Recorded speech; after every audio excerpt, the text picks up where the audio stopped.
చెప్పండి అన్న, ఈ పైన ఒకవైపు అక్రమ కేసులు పెట్టడం మరియు ఇక్కడికి వచ్చిన సంఘీభావం తెప్పిన వాళ్ళందరినీ కూడా పోలీసులు లాఠీ చేసే సందర్భం కనబడుతుంది. దాన్ని ఏ విధంగా చూడొచ్చు?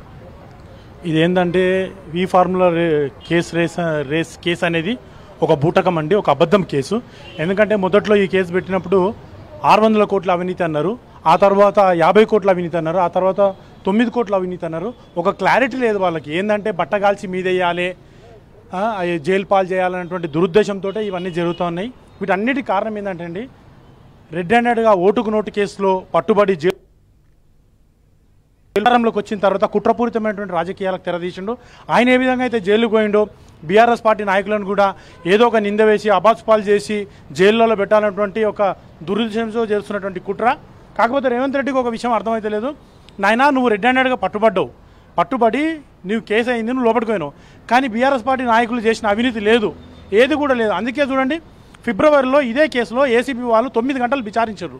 9 గంటలు విచారించిన తర్వాత కూడా ఎలాంటి ఆధారాలు కానీ ఎలాంటి ఇది కూడా లేదు. కాబట్టి మన కేటీఆర్ గారిని పంపించారు.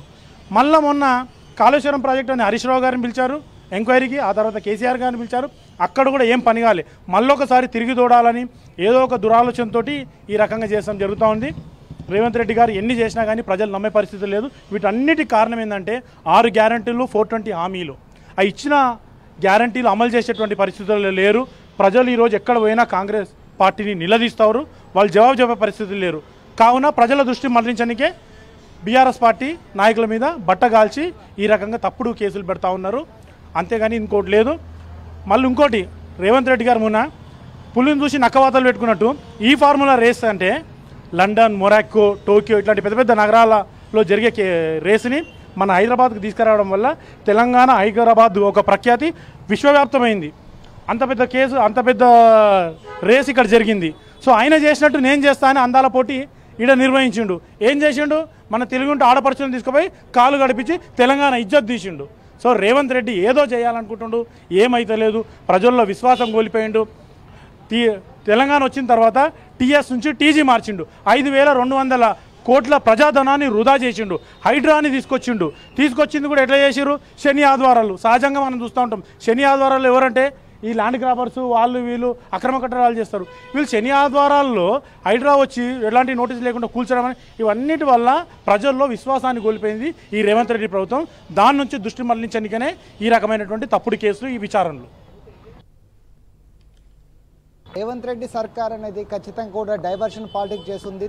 తెలంగాణ రాష్ట్ర ప్రజలకి మోసపూరితమైన హామీలు ఇచ్చి 420 హామీలను నెరవేర్చకుండా ప్రజలకు ఇచ్చిన హామీలని తప్పుదోవ పట్టడానికి ఈ డైవర్షన్ పాలిటిక్స్ రోజుకో విచారణ పేరుతో చేస్తున్నారు తప్పితే బీఆర్ఎస్ ప్రభుత్వం 10 సంవత్సరాల్లో తెలంగాణ రాష్ట్రంలో చేసిన అభివృద్ధి దేశానికే ప్రఖ్యాతిగా కావిస్తే దానిని 18 నెలల్లో ఏదైతే ఉందో దాని యొక్క ఖ్యాతిని దిగదార్చిన పరిస్థితి అనేది కాంగ్రెస్ ప్రభుత్వం చేస్తుందని చెప్పేసి పలువురు అంటున్నారు. అవినీతి లేకుండా ఎలాంటి రూపాయి మార్పిడి లేకుండా కూడా అకౌంట్ టు అకౌంట్ ట్రాన్స్ఫర్ చేసిన ఫార్ములా ఈకార్ రేస్ విషయంలో కూడా ఖచ్చితంగా కూడా రేవంత్ రెడ్డి అంటే ఆనందం కోసం ఇలాంటివి చేస్తున్నారు తప్పితే దాంట్లో కూడా ఖచ్చితంగా కూడా రాష్ట్ర ప్రయోజనాల కోసమే కూడా తెలంగాణ ప్రభుత్వం కావచ్చు, ఆనాటి ముఖ్యమంత్రి కేసీఆర్ కూడా చేశారని కూడా చెప్తున్నారు.